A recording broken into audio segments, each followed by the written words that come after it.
look, man, I just really want to check in, okay? Just see how you're doing. INDIGO, probably one of the most visually stunning pieces that I've seen. I liked it because it kept me guessing all the way through it. At the very end, when he said, "I miss you," is that what he said? "I miss you"? Then everything fell into place. Because the part where she was crying, when he was crying, to myself I was thinking, she doesn't have anything to cry about.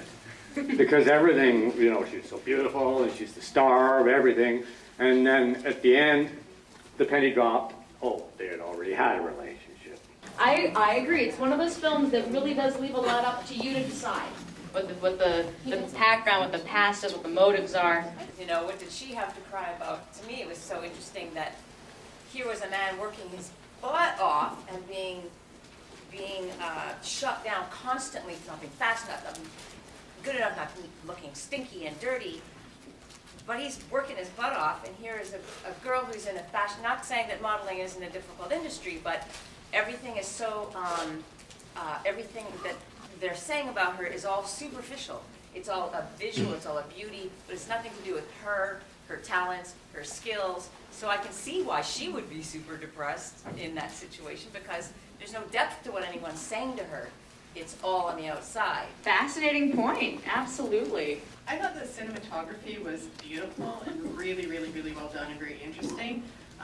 Getting to the part about that they had what the gentleman said about them having previous, I didn't get that, previous relationship, and I kind of took it that they both had like a lot, they both had good jobs that they seemed to like, and they had friends that really, really wanted them, and they seemed like they were both depressed. And isolated. In the middle of everything that was going on, each one individually was isolated. I just want to add that I think they recognized each other on a soul level. I don't think they'd had a relationship before. I think they were yearning for something, and when they saw each other, they just recognized. So the idea of missing someone, you can recognize somebody on a soul level. I love the fact that they incorporated the shower scenes a lot, because I find that a lot of our deepest thoughts and emotions take place in the shower. So, which is what I loved.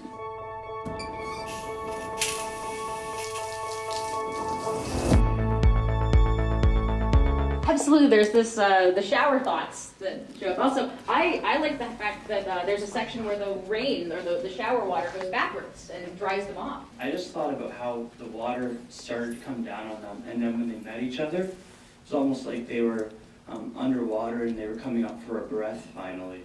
And they could finally feel like they weren't like drowning or being compressed. I was just thinking maybe they missed themselves, like their former selves, which finally came out when they were dancing. Absolutely. There's so much to unpack, and there's so many possibilities you can think about where these two people came from in their lives, what their journey was, how they might have known each other. Just in terms of the audio in the film, I thought the music, the score was all in the credits was all written by the same composers, and I enjoyed it throughout. I thought music was a very strong heartbeat through the whole film, and it was used quite effectively. Also, the narration, the voiceovers in the forms of the friends that were calling them and leaving messages were really effective at kind of fleshing out the world that they were living in, although the writing varied from being very insightful to sometimes leaving a little bit to be desired. Actually, there was a scene where the friends, the two men, were speaking with each other, and the dialogue there was a little bit lacking in nuance for a film that had so much other nuance and detail to it. I felt it was a little bit like, you gotta get out of your rut, man. Like, it wasn't very specific, whereas the rest of the film was very specific and spot on with its nuance.